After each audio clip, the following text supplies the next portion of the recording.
presión, toma en baja presión, y así podemos ver el orificio, la placa con orificio.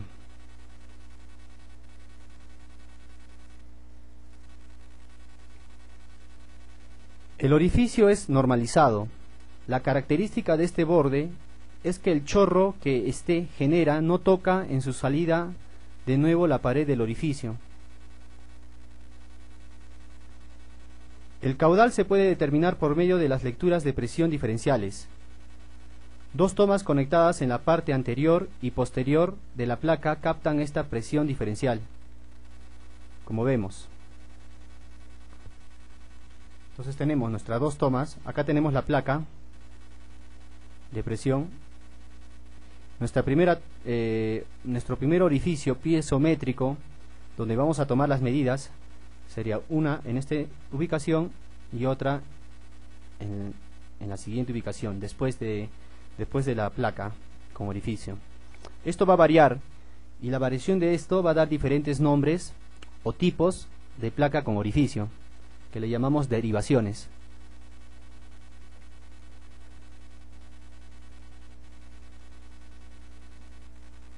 Entonces generamos una turbulencia antes de entrar a la placa, al orificio, y después de esta.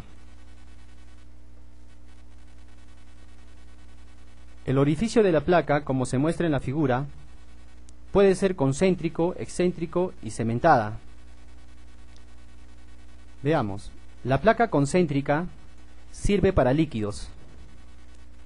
Entonces acá tenemos la placa concéntrica y vemos que el orificio se ubica en el centro del mismo.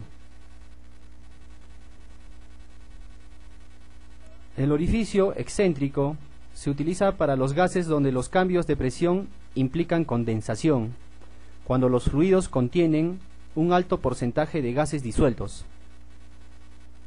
Entonces vemos un orificio excéntrico. Y la segmentada es para partículas en suspensión, implican turbulencias que limpiarán el lado de alta presión, evitando errores en la medición. Esto es para que no se produzca aglomeración de partículas. Entonces tenemos orificio segmentado.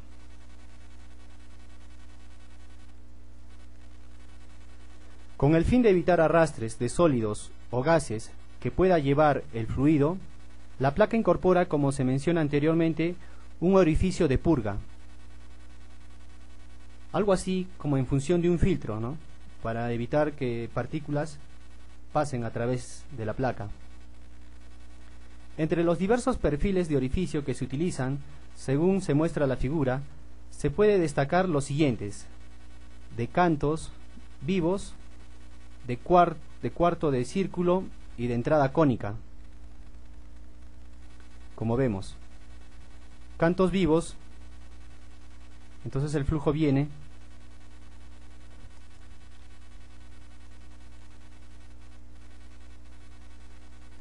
por acá. También tenemos el cuarto de círculo, entonces tiene forma circular, y la entrada cónica.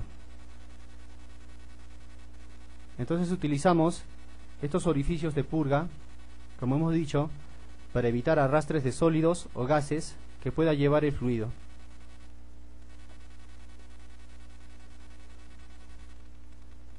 Ahora vamos a ver el modelo de la variación de la presión en una tubería con placa de orificio. Como podemos ver,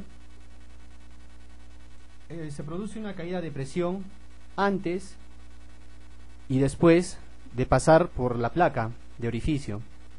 En este caso, podemos ver que al momento de entrar, antes de la placa de orificio, se produce un elevado aumento de presión estática y después cae gradualmente mientras va pasando por el orificio.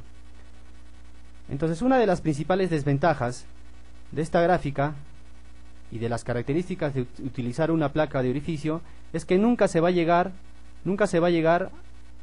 a obtener la misma presión que hubo antes de que entre a la placa con orificio. Siempre va a haber una pérdida, y estas pérdidas son mucho mayores. En este tipo de placa con orificio que al utilizar, por ejemplo, un tubo de Venturi. Entonces nunca se va a llegar a obtener la misma presión. Entonces esto va a ser diferencia de costos, porque nosotros vamos a tener que compensar esta pérdida de presión.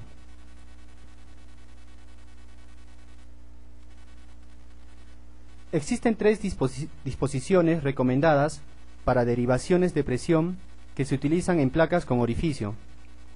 Como dijimos, existe la derivación de esquina, la derivación de brida y la derivación de D de medios,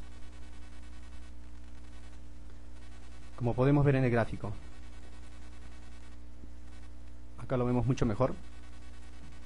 Entonces, decimos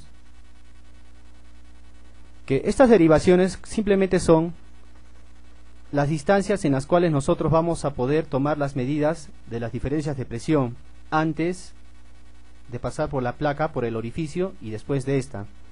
Por ejemplo, tenemos tomas de brida que van a ser tomadas a esta distancia, casi en el mismo orificio. Y otra, por ejemplo, tendríamos tomas de D y D medios, donde viene dada por esta distancia.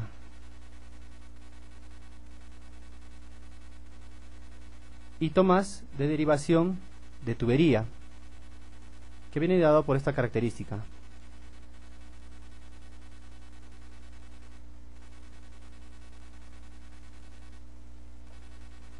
Entonces esas son las diferentes derivaciones para una placa con orificio.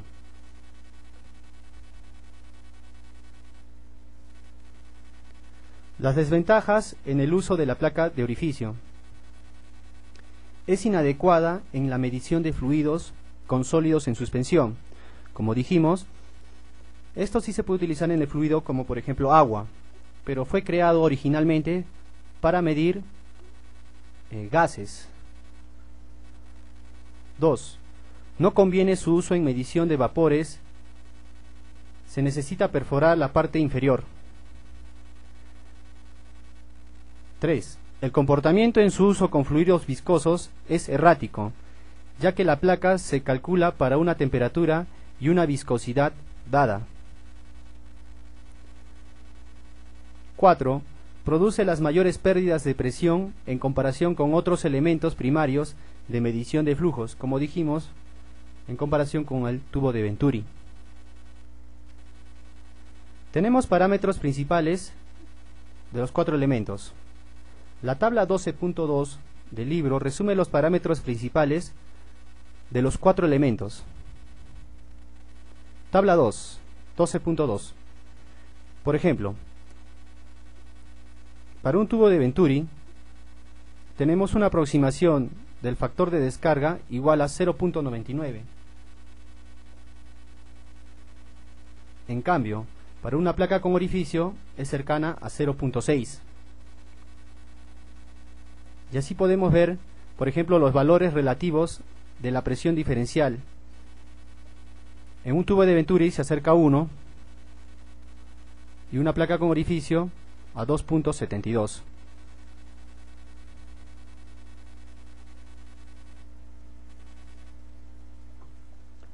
Ahora vemos una tabla comparativa de los sensores de flujo. En este caso, simplemente de la placa con orificio y del tubo de Venturi. La placa con orificio se utiliza para líquidos sucios y limpios, algunos líquidos viscosos. Su pérdida de presión es media.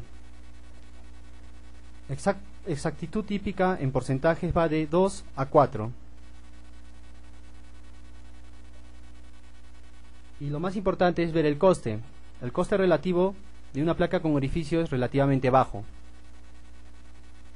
En cambio, un tubo de Venturi se utiliza también para líquidos viscosos, sucios y limpios.